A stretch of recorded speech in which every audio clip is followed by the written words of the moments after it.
Those who closely follow the international affairs have probably noticed that China has long been labeled a human rights violator, especially in recent years, as the country has gradually making its voices heard on the global stage. Whether it's about the traffic surveillance cameras or the much politicized issues in China's Xinjiang region, the Asian powerhouse has long been scrutinized.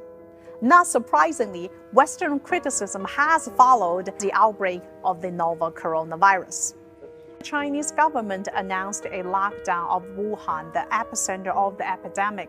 2020年1月23号，武汉开始实行交通管控。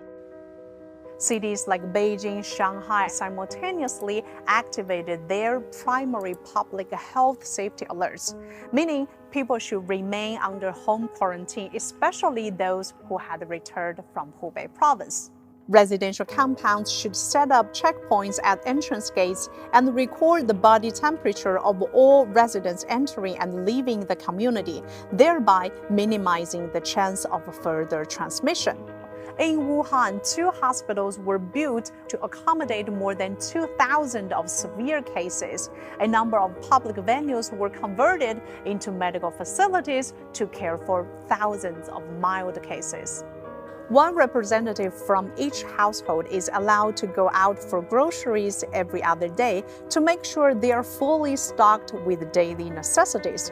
Also, temporary traffic restrictions are in place to reduce movement throughout the city.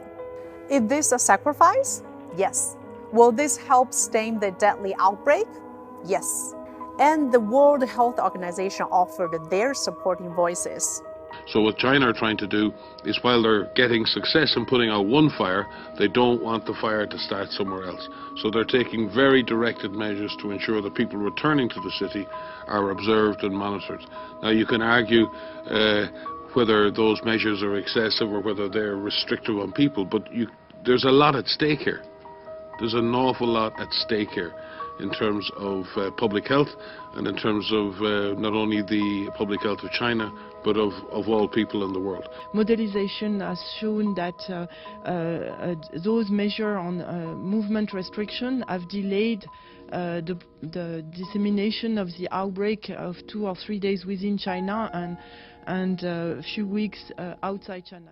Passengers have begun disembarking. The Japanese government ordered the similar quarantine method when 500 of 3,700 passengers and crew on board the Diamond Princess cruise ship were diagnosed with the coronavirus. Despite some experts criticizing the condition of the ship, fearing it had become the incubator for the virus. However, the only viable method is to put everyone under quarantine to avoid further risks to the rest of the society. Hundreds of Americans aboard the Diamond Princess, where travelers have been mostly confined to their cabins since February 3rd, have been flown back to the U.S. and will face similar quarantine methods there. The fact is, the past few weeks have been tough for most Chinese. They had to stay home to avoid the infection. However, they've demonstrated there's more than one way to stay still. As I scan through TikTok, one of the most popular video sharing platforms in China, even during such difficult times, Chinese people are upholding positive and happy images of China. I believe each government is trying its best to offer the best to its own people, when the entire nation is trying its best to fight the virus, and this, I believe, is the right spirit. 抖音